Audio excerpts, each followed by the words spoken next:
Dear beloved Thai, our teacher, dear brothers and sisters, dear precious teens, I know you're there and I'm very happy.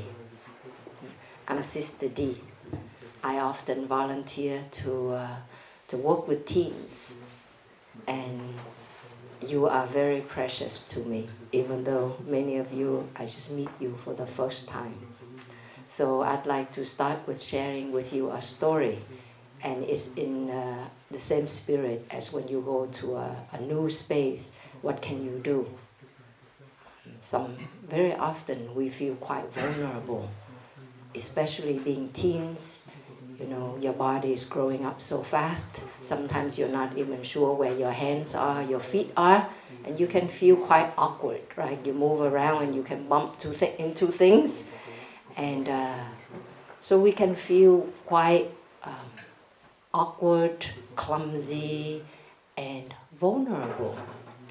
So this is a real story. One of our brothers who live in Deer Park, that's where I actually reside. In Deer Park, California, is one of our monasteries in the U.S. Not too long ago, he drove to LA, which was his hometown before he became a monk. But somehow he got a little lost, and he drove into this alley, right? And it was like a cul-de-sac at the end of an alley, and he had to turn around, and there were gang members sitting in the alley. Okay, so this is a situation. A monk, shaven head, dressing like this, looking very weird, right? And there were these gang members sitting there and like, whoa, check this guy out. And he had to get out of the car. And in that moment, what did he do? He got out of the car, and he's not a big monk. He's actually shorter than me, okay? And he got out of the car, and he opened the door, and he just walked very slowly. What was he doing? Yeah, he was doing walking meditation towards the gang members. And he walked very slowly, and his heart was beating fast, right? But he took his time to walk towards them, and he asked them, so where am I, how do I get there and there? They were so surprised, because, usually when people see gang members, people freak out, and they show it. And of course, they would feed on that fear.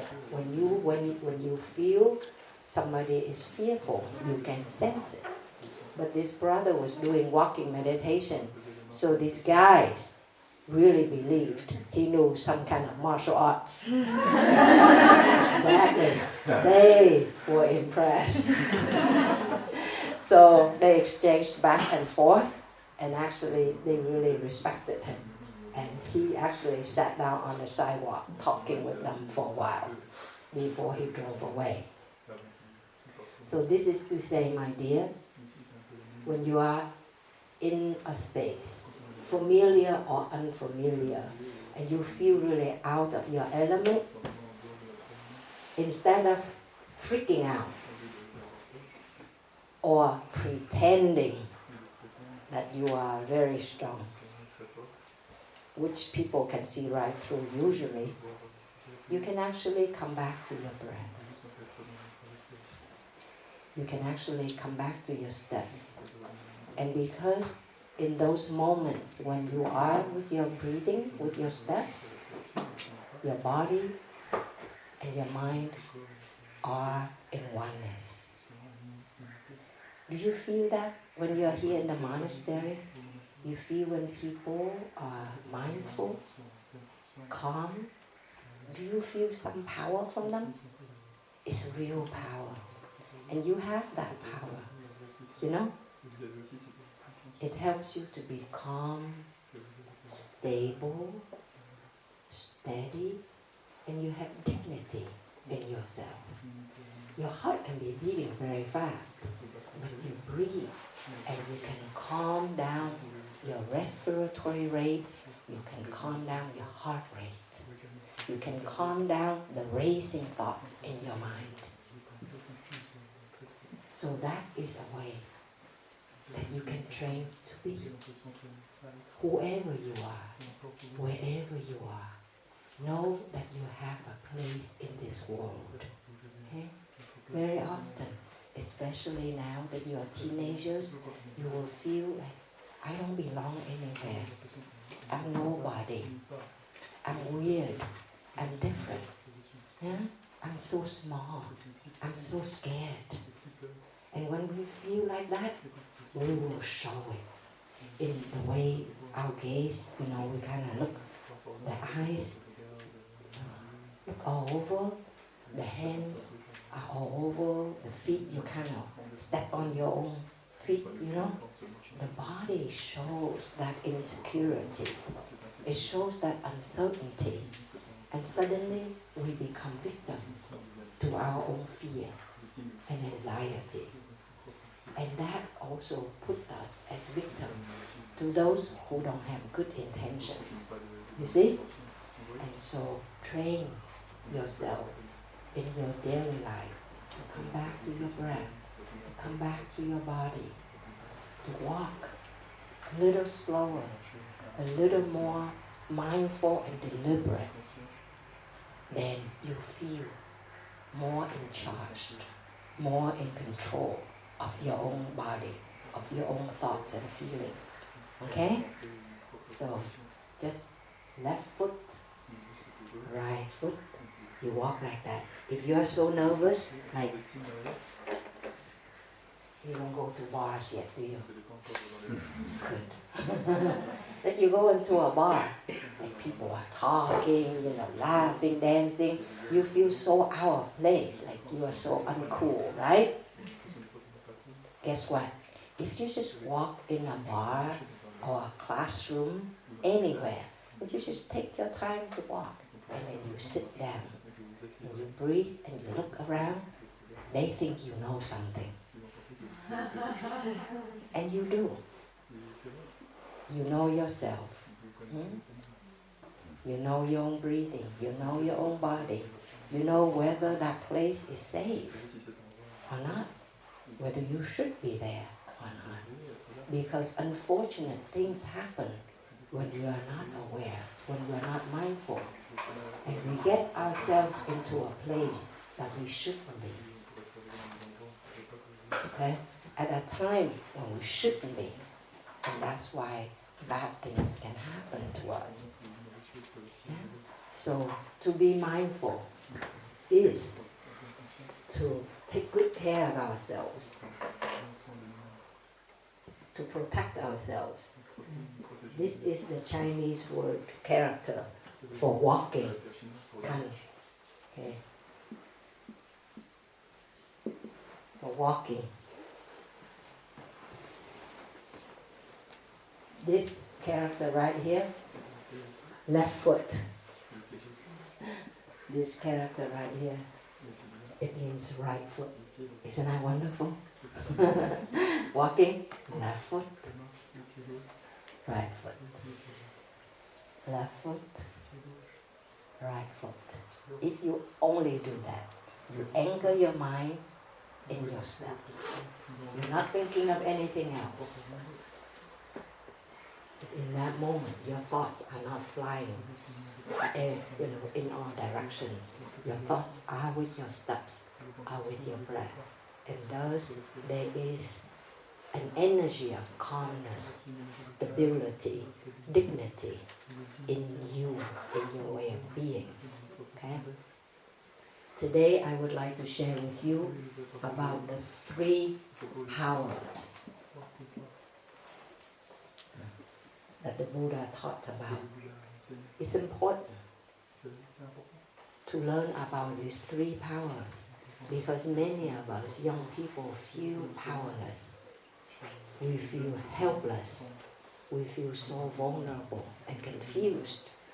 But to know that innately you have great powers and that you can cultivate, generate these powers in your daily life, any moment, any time, all the time, anywhere.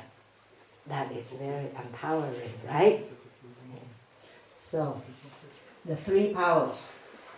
The first power the Buddha taught about is the power of understanding. Okay? Comprehension.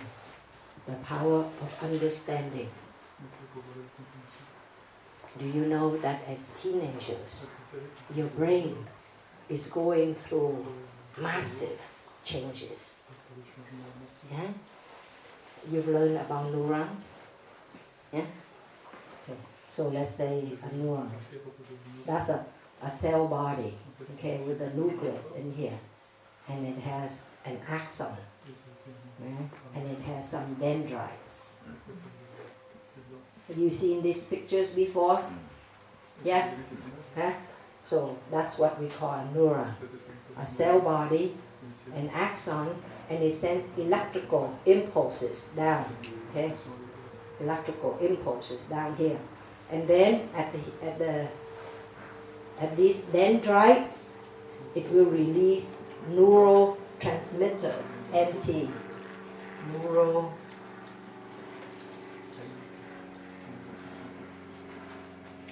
neurotransmitters, chemicals, to communicate with other neurons. Let's say there's another neurons right here. The cell body, the axon, yeah, with dendrites. Dendrites going there. So, oops, this one is, okay, it's releasing right here, okay, and the neurotransmitters here will interact at this junction, okay, at the dendrites. This they call this space right here, that's the synapse. That's how they communicate with each other, okay. This will stimulate this one, and this one will fire up. That's how they talk to each other. Just like, you know, we talk, we use speech. I say something to you, and you're like, oh, okay. And then you pass it on to the next person. Oh, okay, I got it. Yeah? So we transmit the message. So in adolescence, like you, means from your teen years, 11, 12, up to when you are 25 years old, in your brain, there are massive changes. It means that you have billions and billions of neurons and connections. They connect. One neuron can, connect, communicate with like 1,000 other neurons. They are very busy, always very active, okay? But in these years, those neurons that aren't being used, there's not much communication, connection going on with other neurons. Those ones, they will get pruned off, cut off, wasted away. Okay? And those neurons that get used a lot, then they will constantly release neurotransmitters. And so these connections become stronger. Imagine like a trail, thin trail. But if you keep using it, it becomes what? A road and then a freeway, right? So neurons that are frequently being used will become freeways. Happen very fast, okay? The transmission, the conduction of these electrical impulses becomes so much faster, 3,000 times faster in you right now, okay? And here, usually when they release neurotransmitters and then they communicate, after that they have a refractory period. It means a rest period. You know, a few milliseconds rest before it sends more chemicals and send more messages, right? But in you, this refractory period is even shorter. So faster. Understand this, my dear. There are many great lessons to this. It means that right now you have a great capacity to learn anything and everything. It's a great power to learn, to gain knowledge, to gain understanding, especially understanding about ourselves. You see? You have that great power right now. As we go older, it's more difficult to learn. But if you only use certain areas of your brain, like many young people nowadays, at least, I don't know what about European young people, but Americans, I know many young Americans, they're constantly on their electronic gadgets. Are you like that too? Sometimes how many of you spend about 5 hours and more on your electronics? A day? A day. Oh, so you do. You are not too unlike Americans, huh? Okay, what about 2 hours? Okay. Okay, 2 hours. Okay, what about 1 hour or less a day? Okay.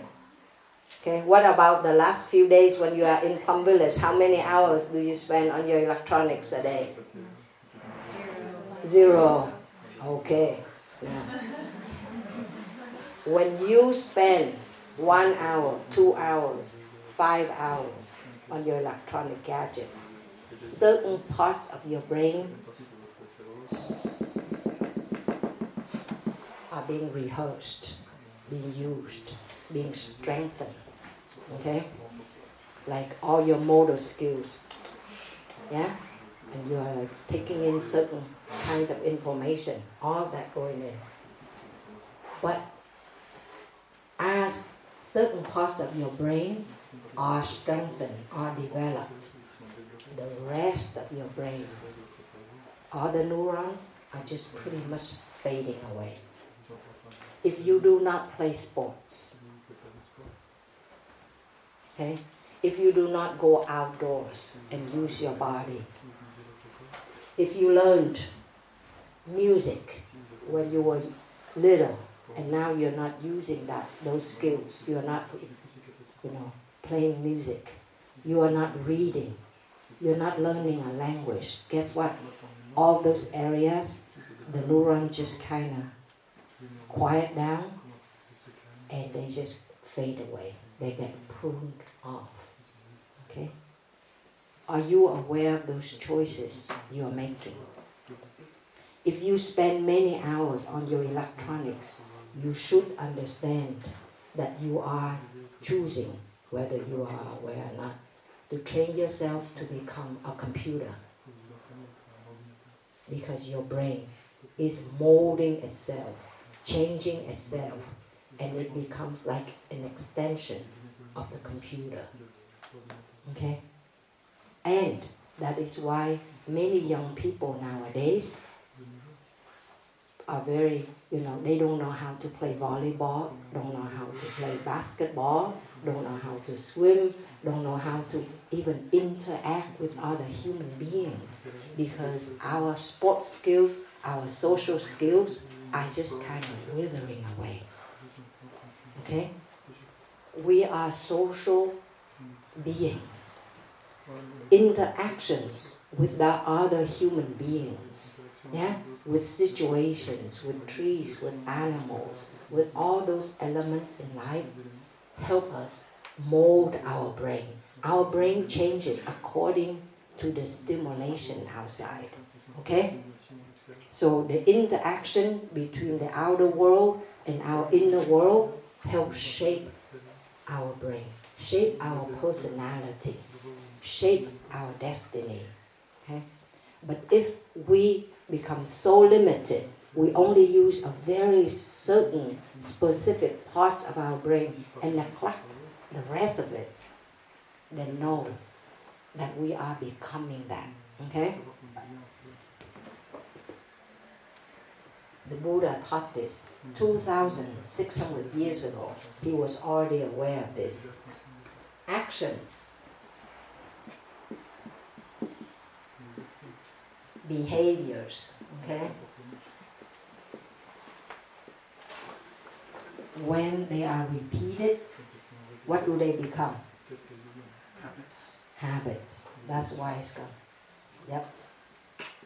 Repeated actions become habits. Okay? And these habits are actually, what they mean is that they mean certain neural pathways. Okay? Certain pathways in your brain. Habits. That you only need to see something, immediately it fires. What fire together, wire together to become that neural pathway, okay? They just get so connected, so strongly used, these freeways. That's what habits mean. You can see it in your brain, in these neural pathways, okay? Repeated actions become habits. And habits becomes what? Habits become your personality.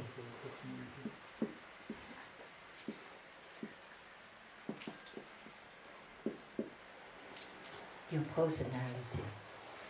If every time you're stressed, you go to play the computer to escape. You just play the computer to escape stress, to escape schoolwork, to escape your parents, to escape relationships, to escape yourself. It becomes a habit. Becomes your personality. Oh, that's just the way I am. That's who I am. It's not really. It's because of your behaviors. You weren't born with this personality per se. You train yourself to become this personality. And this personality will lead to what?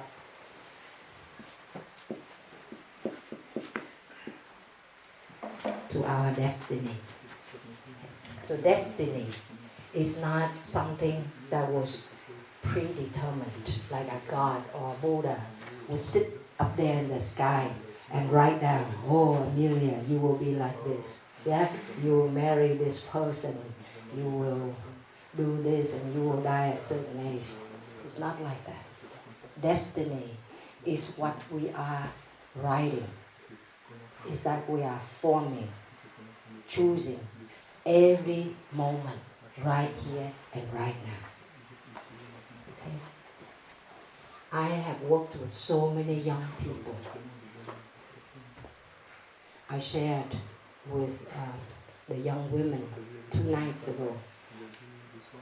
There was a 12-year-old girl who came to New Hamlet in 2001 when I just became a nun for just a year. Her family was very dysfunctional. Her father drank all the time. Her father actually gave her drinks since she was like 6 or 7 years old. Every time he drank, he gave her a glass. So she learned to drink very early.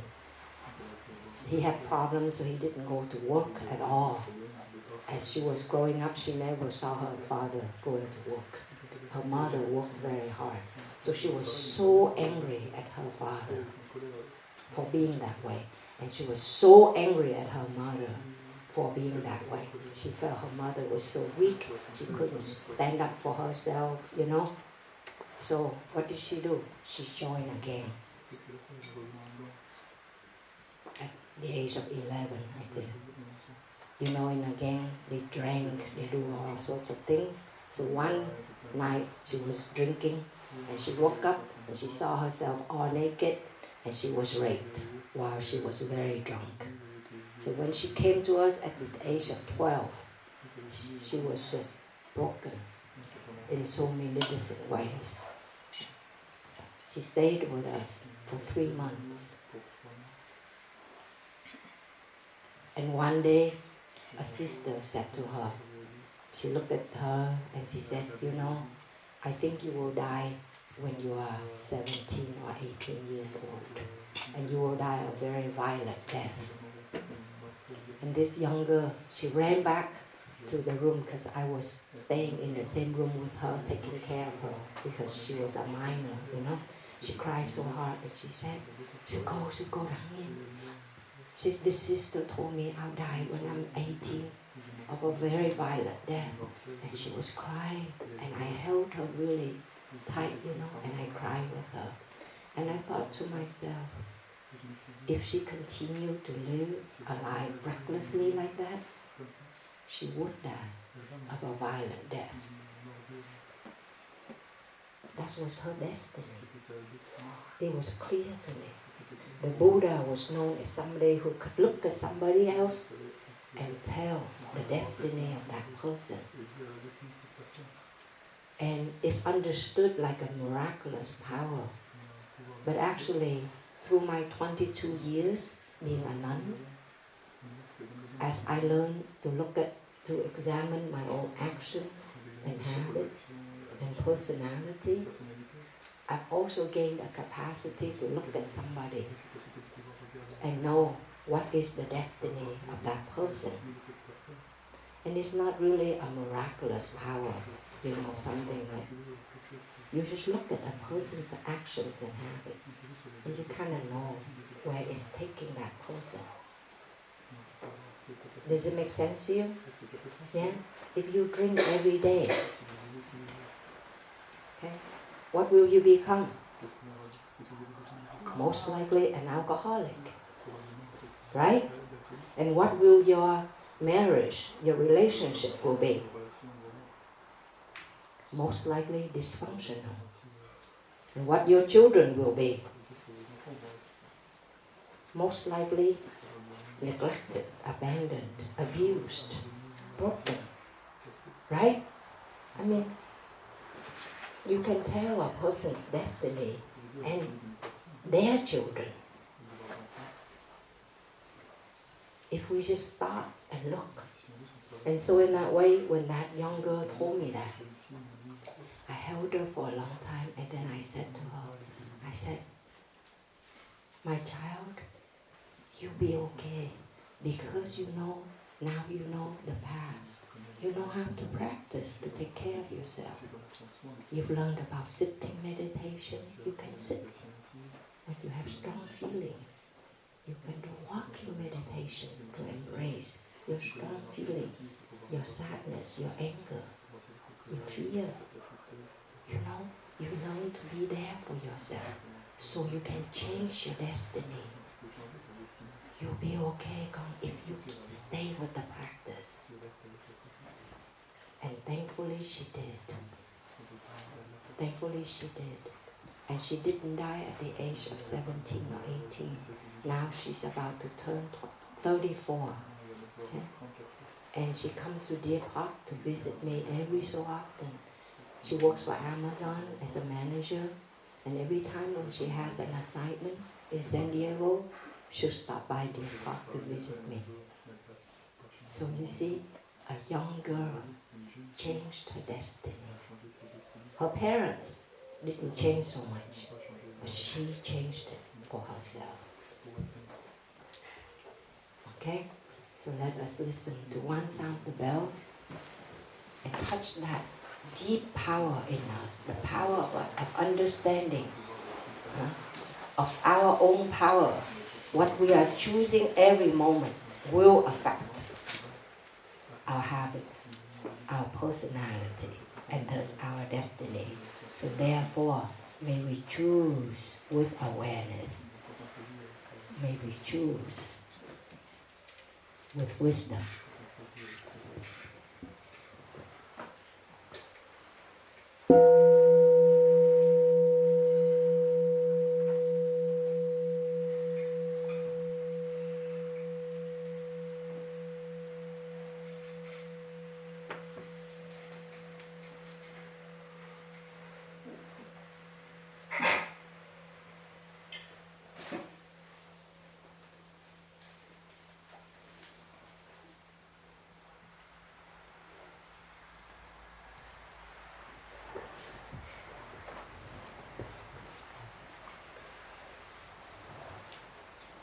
I'll go to the second power.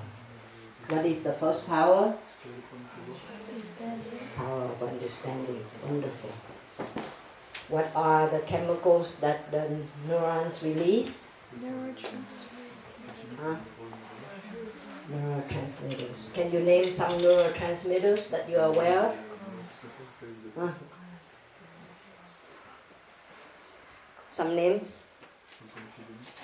Okay, what are the chemicals that make you feel good? They're called feel good hormones. Huh? What is it? Huh? Serotonin. Good. Endorphin. Yeah? Okay. You do. Power, the second power is the power of love. Okay? Now, talking about these neurotransmitters, when you play video games, when you watch movies, your brain, at these synapses, a lot of neurotransmitters are released, okay? These are like reward hormones, make you feel good. And that's why you keep going to that. Because like homework, oh, it's so hard, it causes you anxiety, right? Talking with somebody, oh, it's so stressful, so anxiety provoking. So you escape. So you go to these movies, to these games, to these, TikToks, etc. Because they make you feel good right away. They release chemicals right away, and the more you use them, you become dependent on them. But what happens when you have an addiction? And it is a real addiction, okay? It's called the I disorder.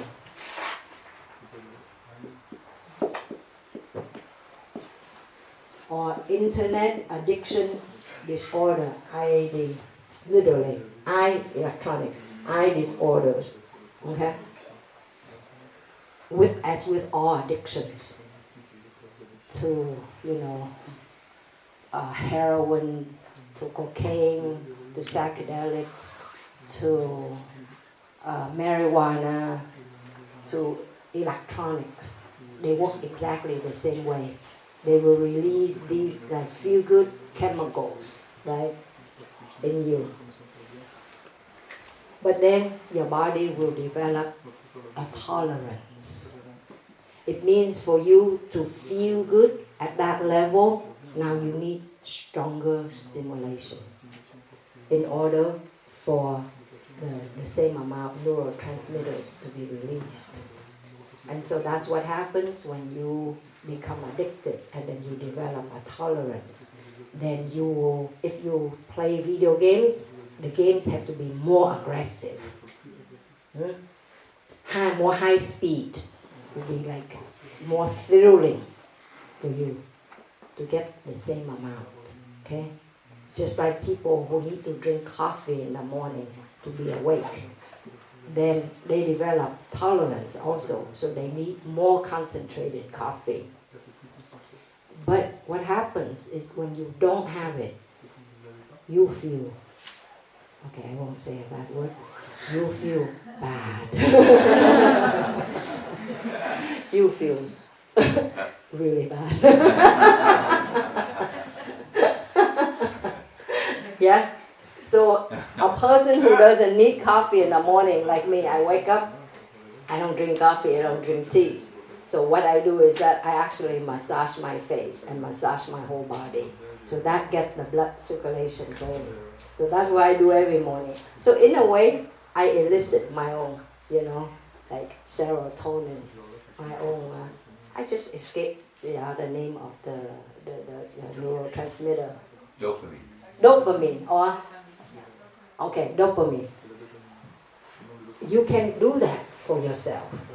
But if a person who drinks coffee every morning doesn't get a cup of coffee, that person just doesn't look good, doesn't feel good, right? Because now your threshold, instead of being here, is even lower. Because you are dependent, okay?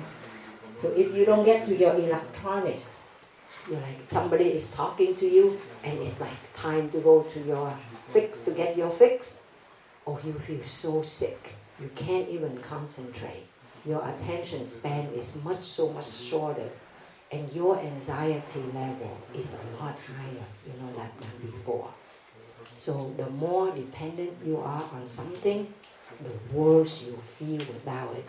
And because it feels so bad, you will become more dependent on that. To just get to the normal feeling, my dear. Before it was here, you do something, it gets you up here, right? That's the high. But then you get to a low. And then without it, now your normal is no longer here. Your normal is actually down here. You see?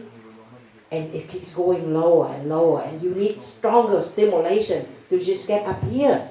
Whereas if you didn't need the addiction, then your normal is still not too bad. You see, you can maintain it just by yourself with, positive thinking, positive speech, positive bodily actions. You are self-reliant instead of becoming dependent on something else, on a substance or something outside of you.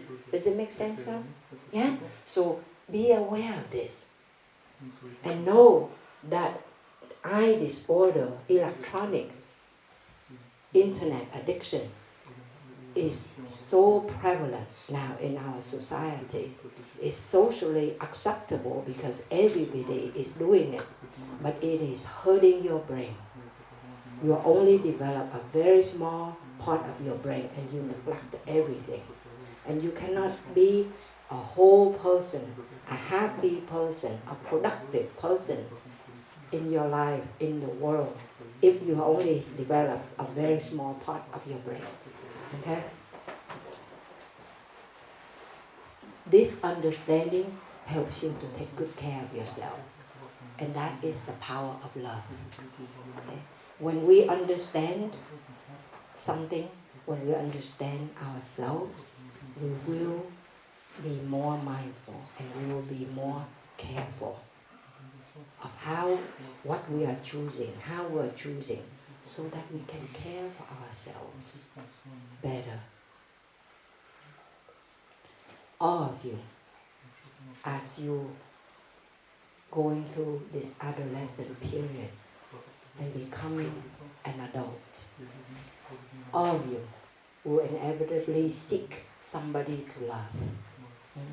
The need to love somebody, the need to be loved by somebody is real, is natural, and is there in every one of us. And we have a word that I would like to share with you. The Chinese words for soulmate. For soulmate, okay? Let's see, I have it there. Soulmate.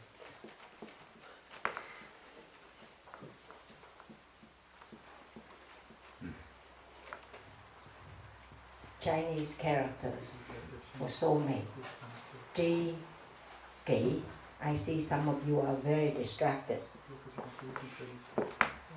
Maybe because I'm talking about eye disorder and you're uncomfortable, right? It's good that you are uncomfortable.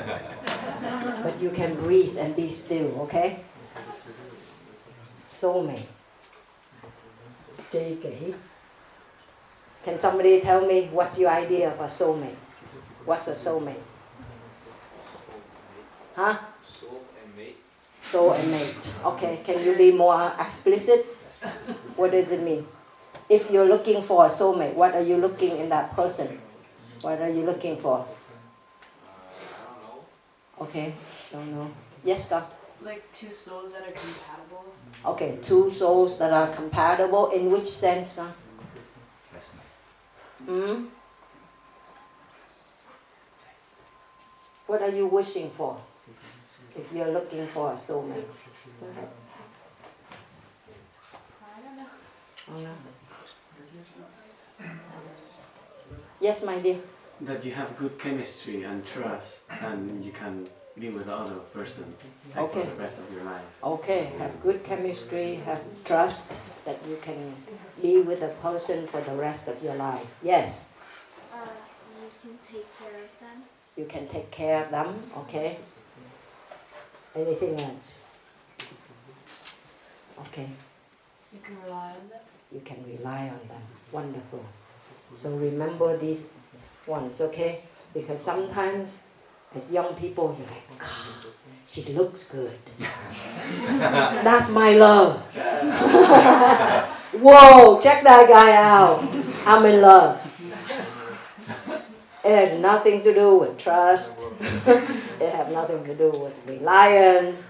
The person is most likely you're not going to see tomorrow, right?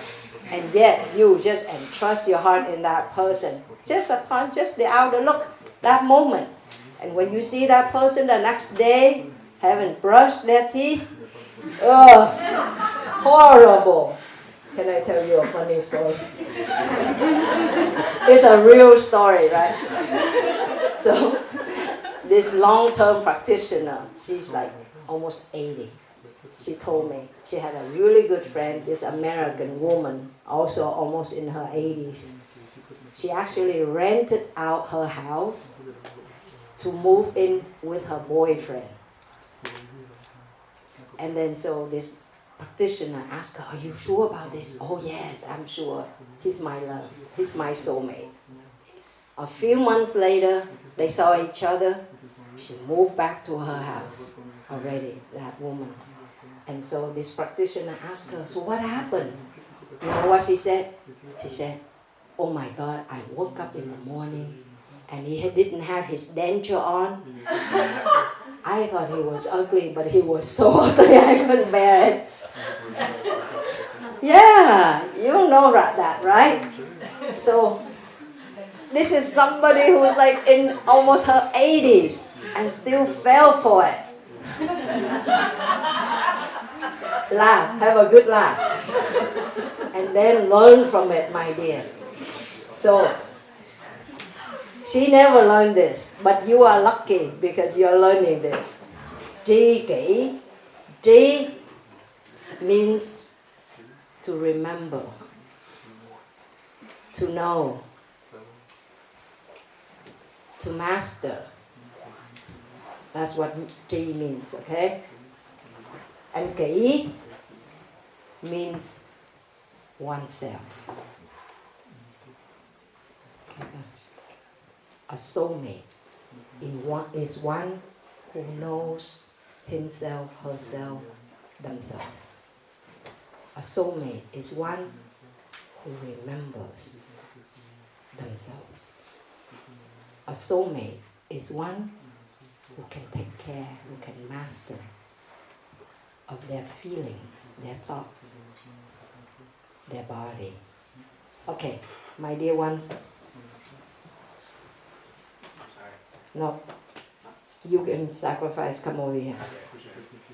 Thank you.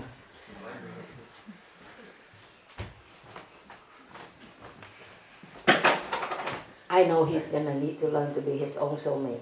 Yes. So you're doing a good thing for your friend. Okay. So what is a soulmate? It's one who. Yeah. What did you just learn? A soulmate is one who Love themselves. loves himself, Know themselves. know themselves, Understand themselves? okay, remember themselves, and master themselves. Okay? To remember, to know, and to master oneself. Isn't that revelatory? It's a great revelation, right? So don't go looking out there. However good somebody looks, that person doesn't mean that person is your soulmate, okay? And even if somebody loves you sincerely, if you don't know how to be your own soulmate, you will not be able to believe that love that the person is offering you. You won't believe it because you don't know what love is in yourself. So you won't believe. You're like, oh really? Are you sure you love me? Or you say, oh I love you too, but inside you're like, I'm not so sure about this. You see? Even if somebody really loved you, you can walk over that person. You can step on that person because you don't love yourself. So you sabotage yourself. So you will sabotage the other person. You see? And I'm saying this from my personal experience. This was what I did again and again and again in my life before I became a nun. I hunger for love because I grew up, my parents passed away when I was very young.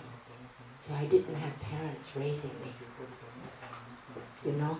And the short years that I lived with my mother, she was so physically and verbally abusive that when she disappeared, I was just happy she was gone. But that need of a child in us, the need for love and attention, will always be there. And I see it in many of you. Even though if you have parents with you, at this age, you are already discovering that your parents are not perfect, right?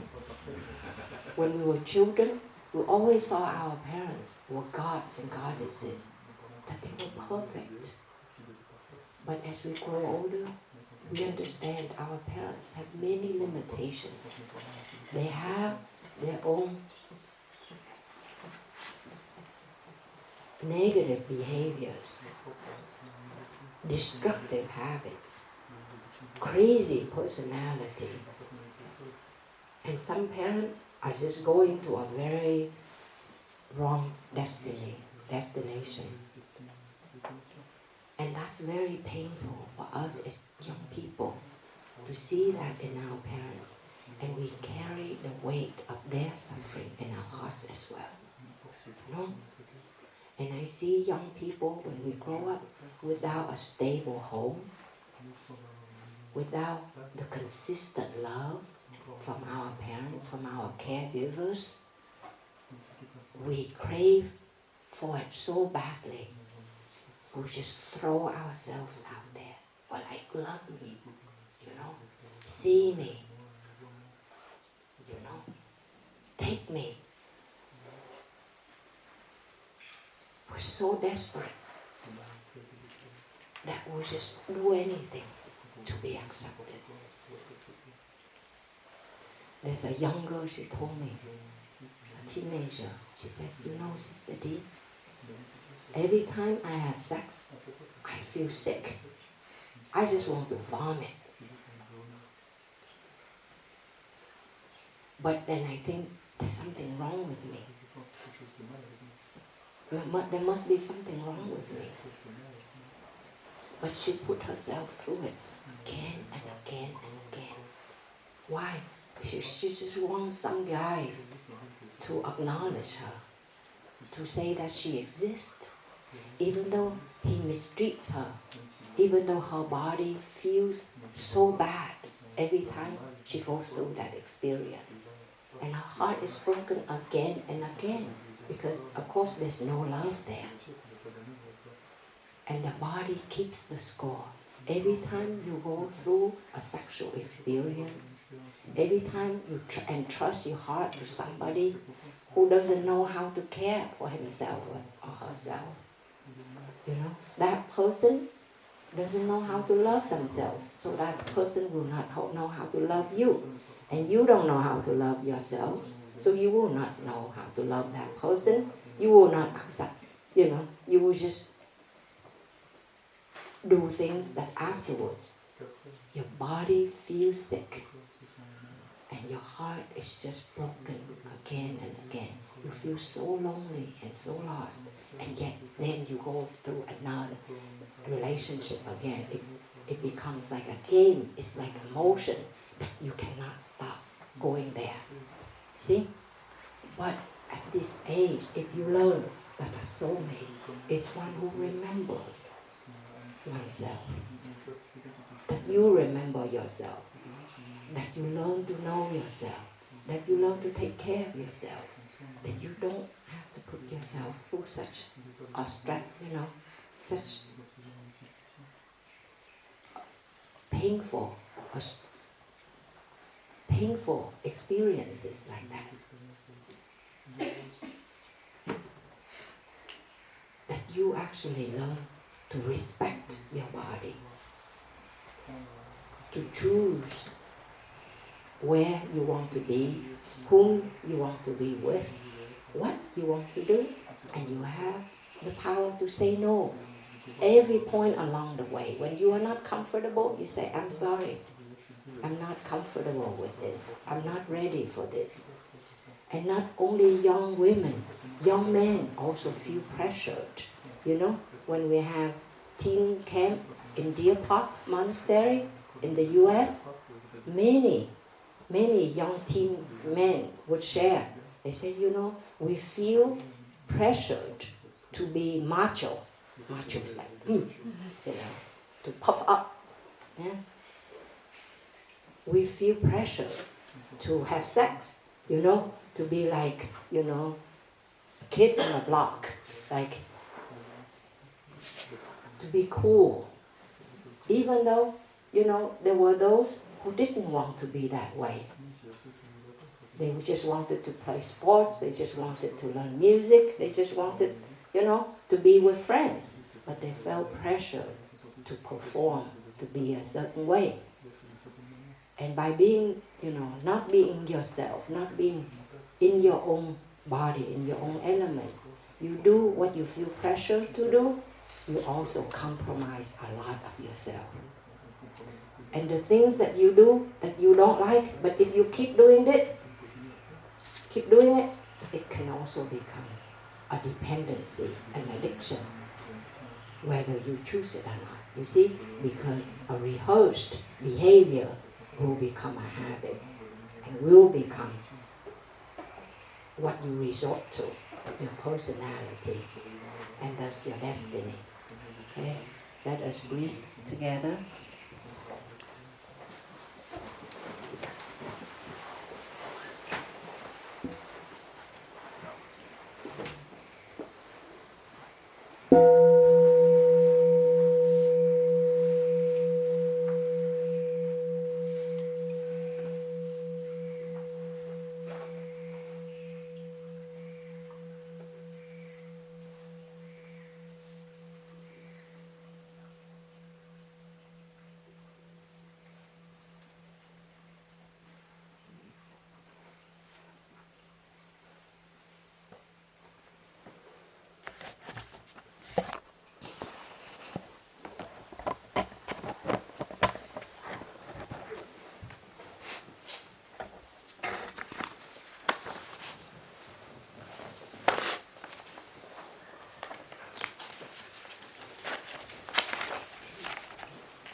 The third power is the power of healing, okay?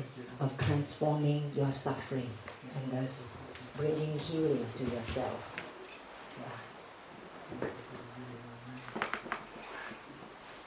Power of transformation and healing.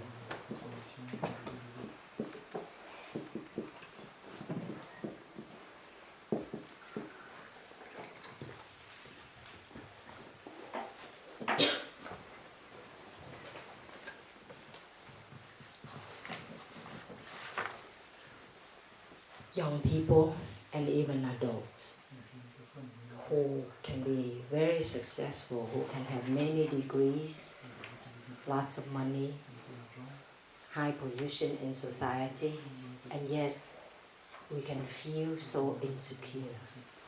It's never enough, you know. So just breathe and relax, my dear.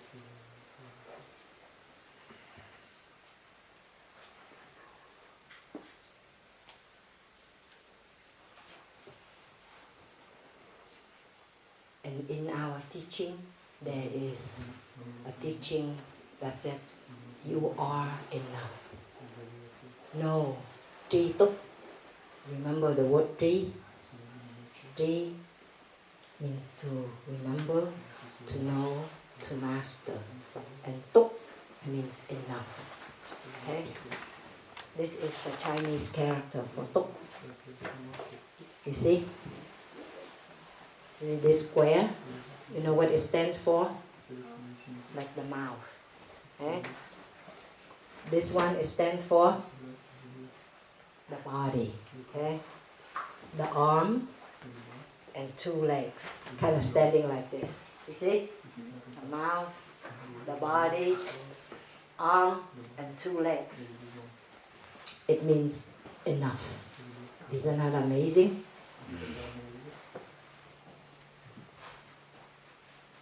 Remember, when you say, oh, I'm nobody,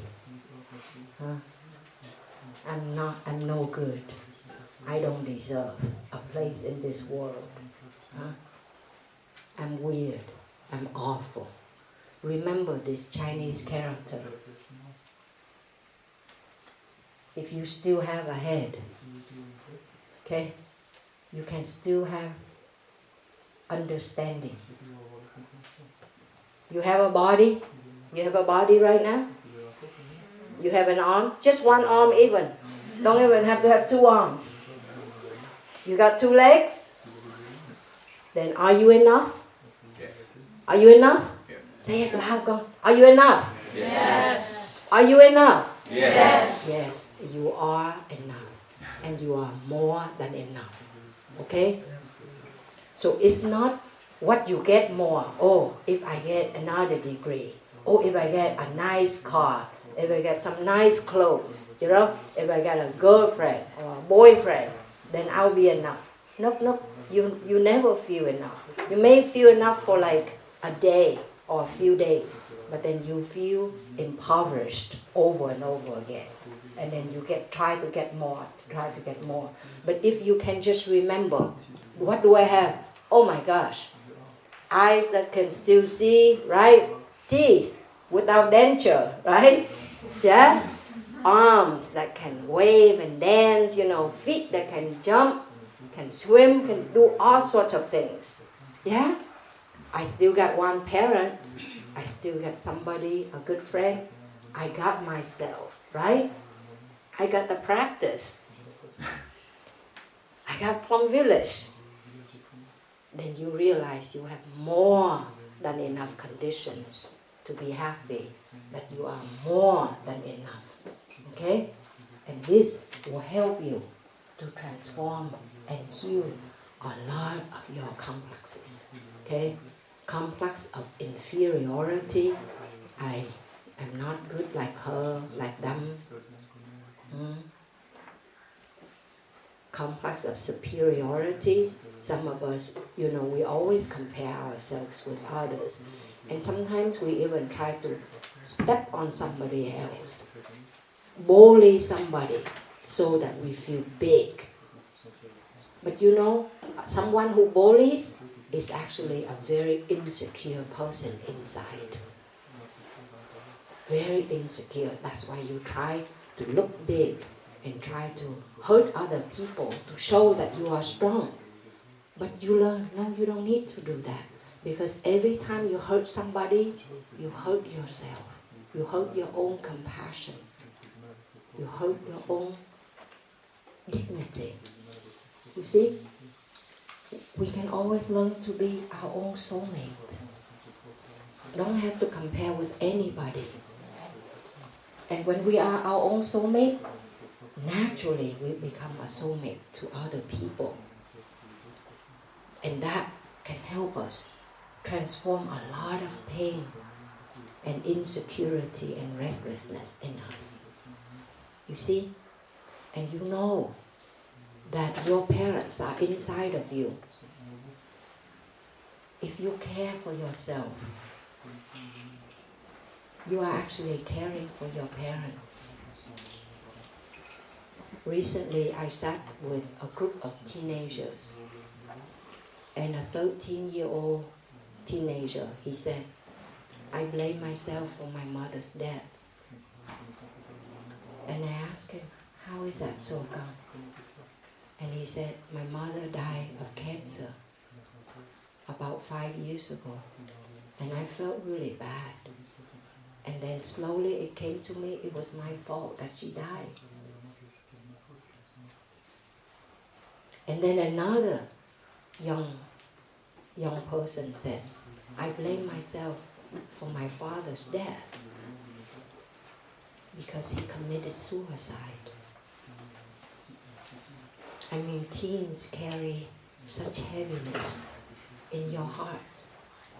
You know, but our child's logic, when something bad happens to us or to our parents, to our loved ones, we tend to blame ourselves.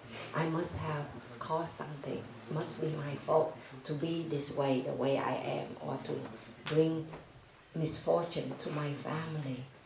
That's a child's logic, you know. We blame ourselves. But I just want to let you know that it's not your fault, my dear. The way you are born, you are a product of infinite conditions. From your parents, from your ancestors, from society, education, everything. You are beautiful and whole just the way you are. You are a unique individual just the way you are. There is suffering in our families, in our society, in us. But as young as you are right now, you can help change. You can help choose actions that are mindful, that are positive, wholesome. Okay? And those you can choose to change certain habits that aren't so good already in you, in your family. You can change them. Every day, little by little, you say, I choose not to feed that habit anymore. I will put down my electronics and go out for a walk, for a run. You know, I will read instead. I will learn, you know, how to play the guitar. Yeah? I will do other things. I choose not to feed my addiction. And I choose to develop more positive habits. And thus, you are changing the personality. Okay? You go out to the sunshine instead of getting stuck in your dark room. You see, when you feel bad, go sit under a tree. Invite a sound of the bell. Download the Plum Village app. We have the sounds of the bell. We have guided meditation. I recorded some of them too. Yeah, their voices of brothers and sisters on Plum Village app. Just meditate. Just breathe and smile. And it passes. But you are forming good habits and a personality that you can live with, that can be supported of others, you see? And thus you are choosing the destiny for yourself. If your parents, if you look at them and you don't want to be like them, and if you do nothing differently, you will be like them and worse. But if you are aware of what they do and that are not healthy, and you use the practice to transform them, then you will change your destiny. You will not do what they have done. And in that way, you are being kind to your parents. I am kind to my mother because now I'm older than my mother. She passed away at the age of 36. Now I'm older than her. But I live a life of peace, of love. I help many people. My mother wasn't able to do that. She just struggled to survive. And she caused a lot of pain to herself and to me, to her family. But I've changed it for her. She's liberated inside of me. Okay? So I will stop here. I just want to quiz you a little bit. What is the first power? Good. Okay. What are the chemicals that are being released? Neurotransmitters, and they will reinforce which kind of pathway? Neural pathways. That will explain your habits, personality. Right? Good. What's the second power? Power of love. Okay, so what's a soulmate? One what? Okay, one who knows, who remembers, and who can master oneself. Your breathing, know it. Your steps, master it. Your body, take good care of it. Okay? Your strong feelings, sit with them. That's to be a soulmate. Okay? Be a soulmate. A drawing.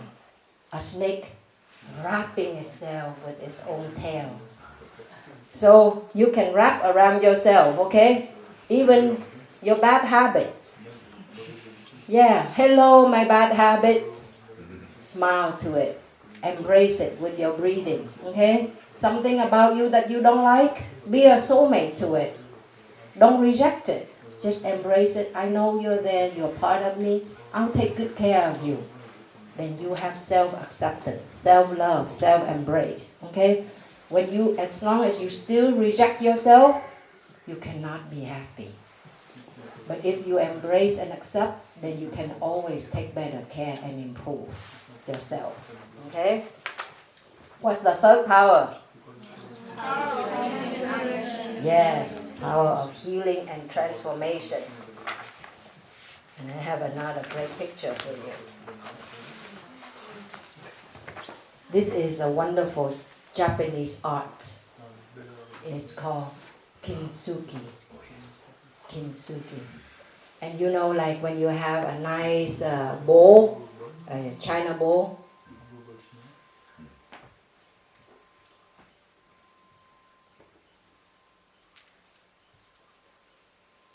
like a porcelain bowl, and it drops, and you're like, oh no, it's all broken now. And you think of throwing it away. Well, guess what? This is a real art. They use gold to mend it, okay? To seal the pieces together. And so the broken lines are actually accentuated, like become more prominent, more visible. It becomes a beauty. So it's a beautiful art. So in our lives, there's certain brokenness, there's certain pain, okay? There's certain things that you feel it's a misfortune, you cannot accept it.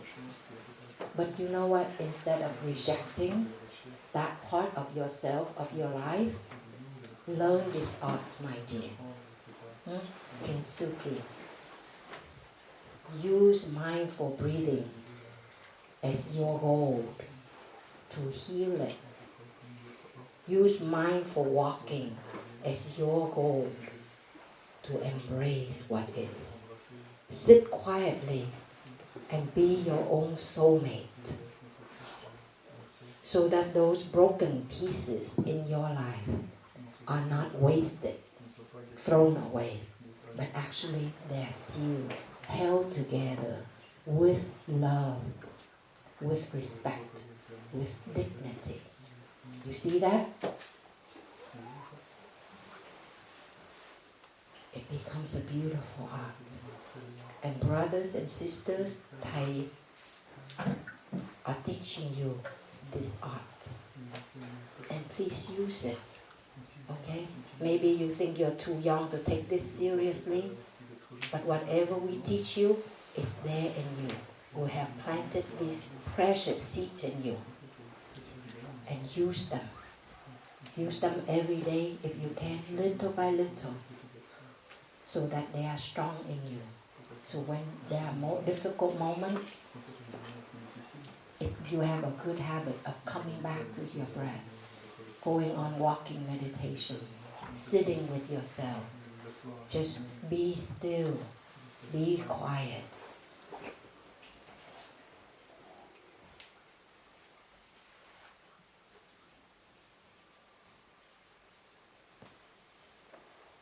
And that's gold. You are more precious than gold. Okay, my dear? You are very, very precious. Thank you, Plum, for being here. Let us enjoy 3 sounds of the bell together.